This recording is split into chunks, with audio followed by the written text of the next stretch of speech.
আমাদের দেশের যে মা বোনেরা আছে যারা আছে তারা সেফ প্রোডাক্ট ইউজ করবে। তো স্যার আমাকে বললেন যে তুমি এখানে দেখতে পারো আসছে প্রোডাক্টগুলো।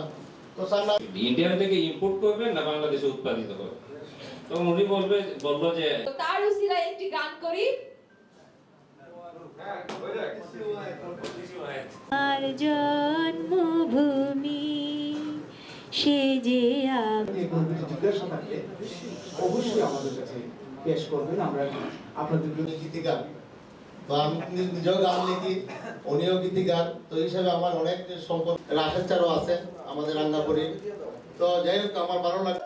উড়াল পাখি দেশের কথা বলেছে। আসলে কসমেটিক্স এর বর্তমান বাজারে যে অবস্থা, আমাদের কাস্টমাররাও ভালো নেই, আমরা যারা উদ্যোক্তা আছি আমরা ভালো নেই। অ্যাকচুয়ালি আমরা 2008 থেকে বিজনেস স্টার্ট করি সেটা, এবং তখন থেকে আমরা বিএসটিআই লাইসেন্স নিয়ে স্টার্ট করি। তো একটা সেফ প্রোডাক্ট করতে গেলে একটা সেফ প্রোডাক্ট নিয়ে কাজ করতেছি আমরা, যার কারণে আসলে আমরা এত বছর পরেও খুব একটা ভালো কিছু আমরা কিন্তু করতে পারিনি। যদি আমরা নিষিদ্ধ উপাদান দ্বারা কোনো প্রোডাক্ট তৈরি করতাম, যদি আমরা মার্কারি হাইড্রোকোনিয়নের মতো পণ্য ইনগ্রেডিয়েন্টস দিয়ে প্রোডাক্ট তৈরি করতাম, তাহলে হয়তো বা আমরা আরো অনেক আগে আরো ভালো কিছু করতে পারতাম।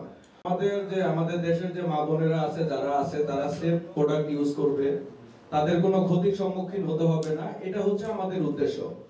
তো আমরা ভালো কিছু যেন করতে পারি সেটার সবার কাছে সহযোগিতা কামনা করছি। Thank you.